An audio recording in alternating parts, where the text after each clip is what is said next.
Hello everyone, welcome back. This is the final boss fight, and if you don't want any spoilers, I highly suggest not watching this now. If you care about the story for this game and you haven't played it yet, I would suggest not watching it. However, if you want to see the boss fight because it's really cool, then go ahead and watch it if you don't care that much about story, but it is going to be very, very, very spoiler heavy. So yeah, there's your warning, and I'm going to go ahead and get into the fighting now. And after the boss fight, I will do a brief discussion about the boss fight.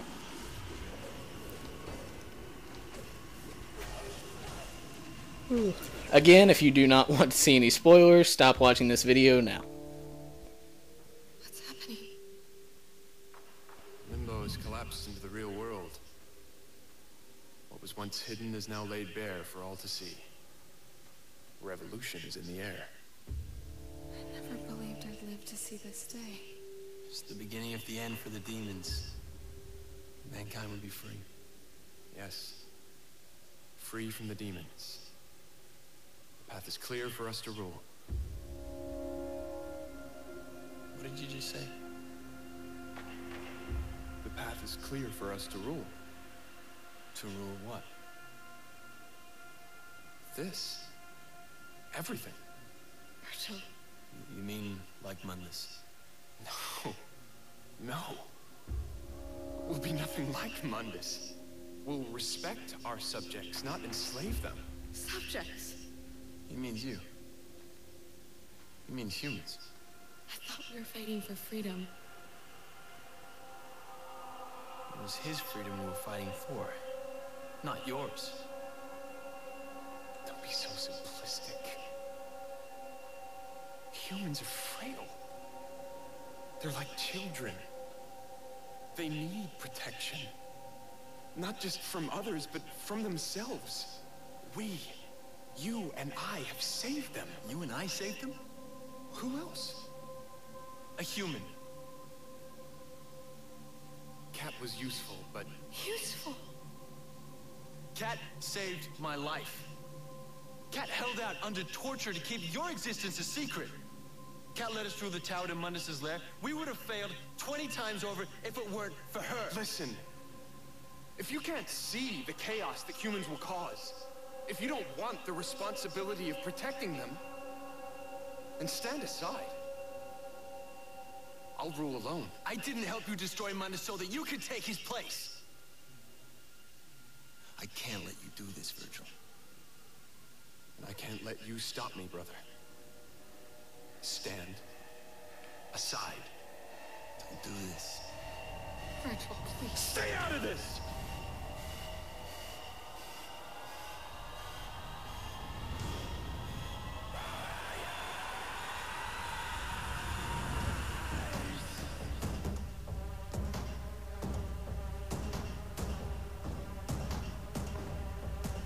And so the epic showdown begins.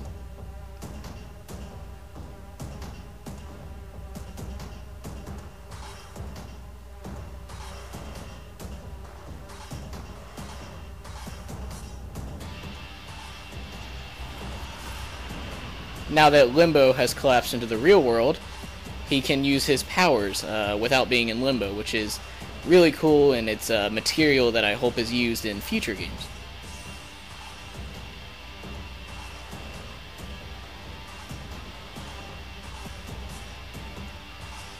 Here they have a standoff, staring each other down.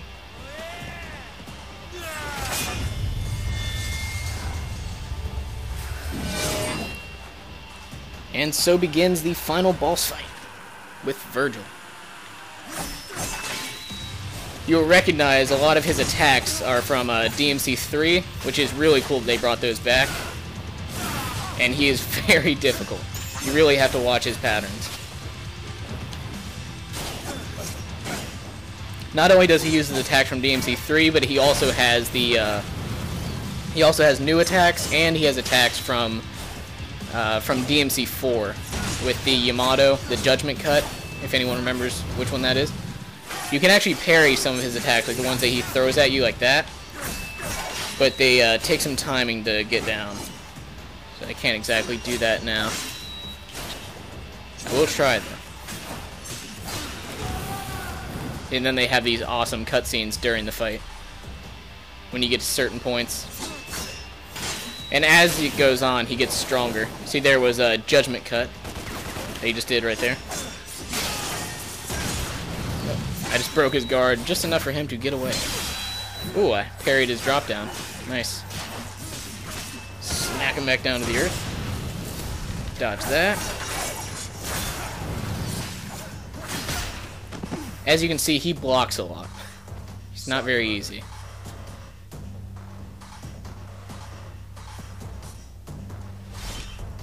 Don't be.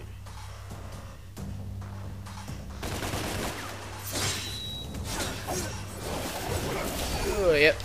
One thing you have to watch out for with that judgment cut is that he will, even if you dodge the first wave, like if you dodge his first attack, he still attacks beyond that, like the cuts behind him.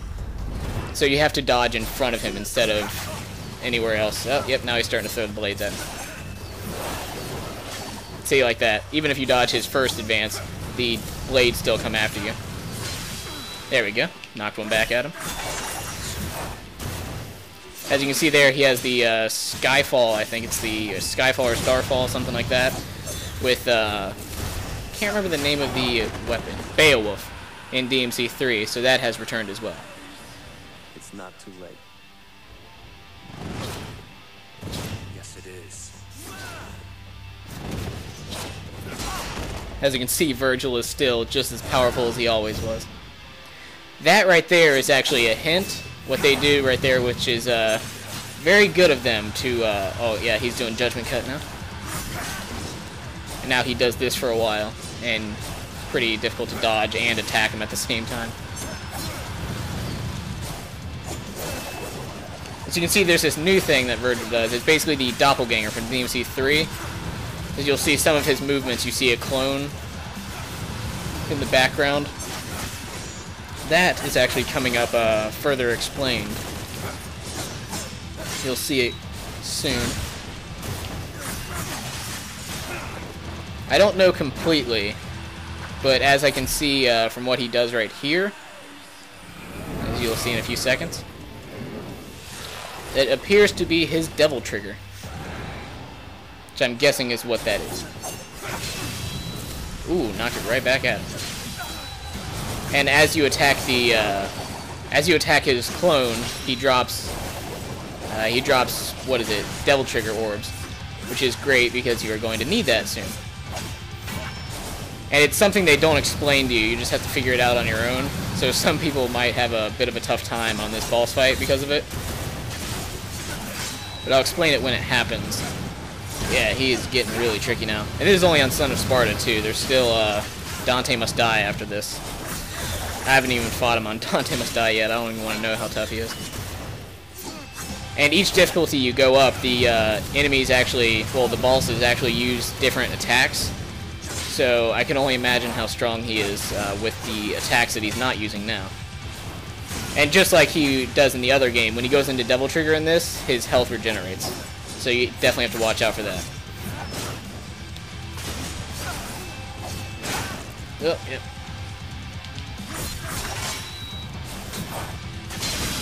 Ooh, wow, that was a good one. I canceled his Helm Breaker with mine. That's what they still call it for him in this. Yep, yep. It's a good thing I have golden orbs.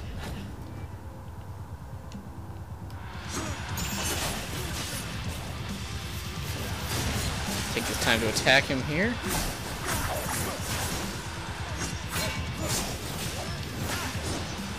Yeah, you're gonna go down in a few seconds. Oh. Here he goes. Now you go into Devil Trigger and attack him. And that is what they don't explain to you. You just have to figure it out on your own. Now this scene, keep an eye on Dante's hair. You will notice it changes throughout this cutscene.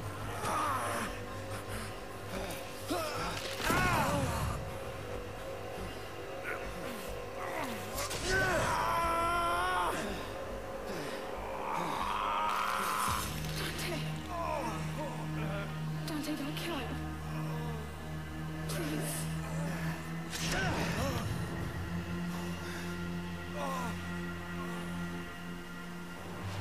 I am begging you. Please stop. For me.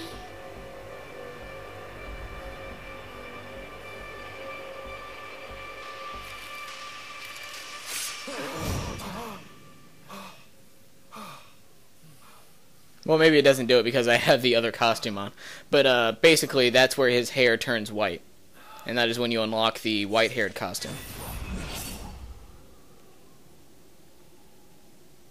But if you've already done it, it stays that way permanently. So you won't be able to see the cutscene the same way again. Which I find kind of odd.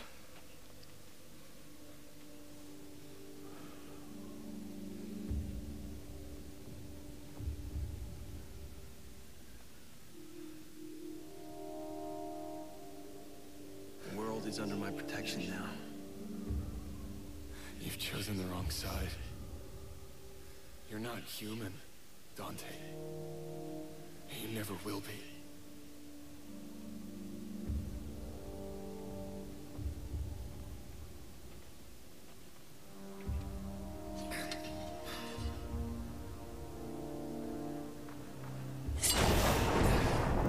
Just like in previous games, Dante is stronger than Virgil. I loved you, brother. Not so much at the beginning of DmC 3, but later on he became stronger.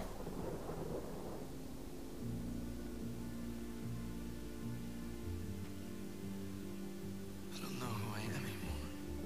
I know exactly who you are. You are Dante. Nothing more and nothing less.